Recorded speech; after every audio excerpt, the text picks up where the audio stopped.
look at all the snow. Do you wanna build a snowman?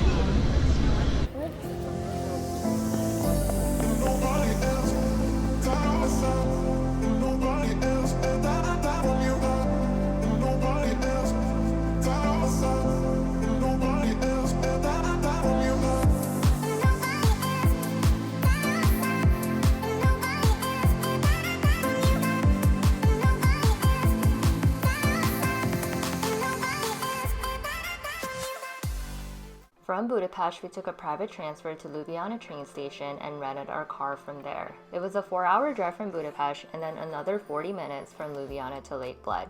Make sure you buy a toll pass at one of the gas stations before you head on to the toll road. When we got there, we checked into our room, and the room was really nice and big, and we had a really nice view of the lake.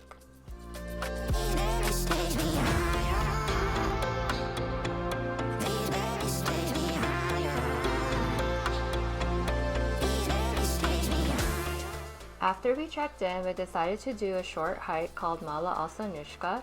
It has a bird's eye view of the lake. We used a hiking carrier that we bought from Deuter, and it was fine to use with our 35-pound at the time.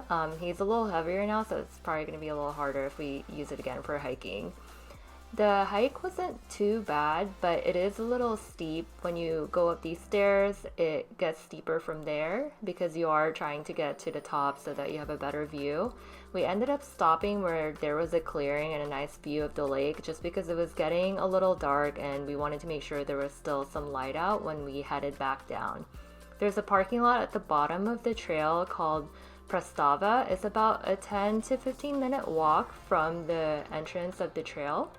So it's pretty easy to get there. You can just put it in Google Maps and then you're rewarded with this view once you get to semi-top of the trail.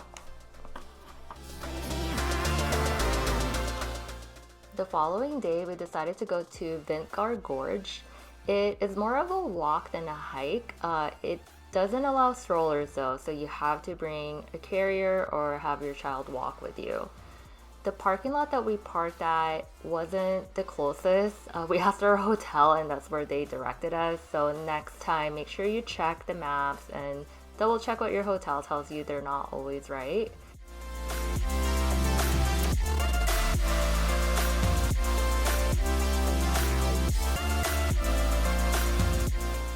The entrance fee is 10 euros per person and you have to reserve a time slot online. We didn't have to do that when we went, maybe because it was in the low season.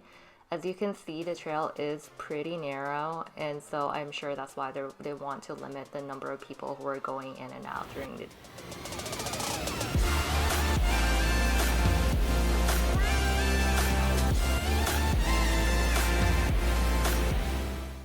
The trail took us probably around 3 hours round trip, so you could probably do it a lot faster if you don't have kids or if you didn't make that parking mistake like we did. At the end of the trail, there is a playground, so if you do have kids, you can have them play there while you hopefully can relax while they're playing. And for the parking, it is cash only, so make sure you bring cash for that. And then on the way back, there is no shade, so make sure you bring hats for yourself and your kids. After a nap, we took one of the Pletna boats where someone rows the boat for you across the lake.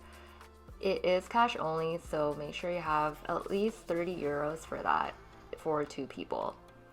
We were given 1 hour to explore the island, and there's really not much to do on the island other than check out the Church of the Mary Queen.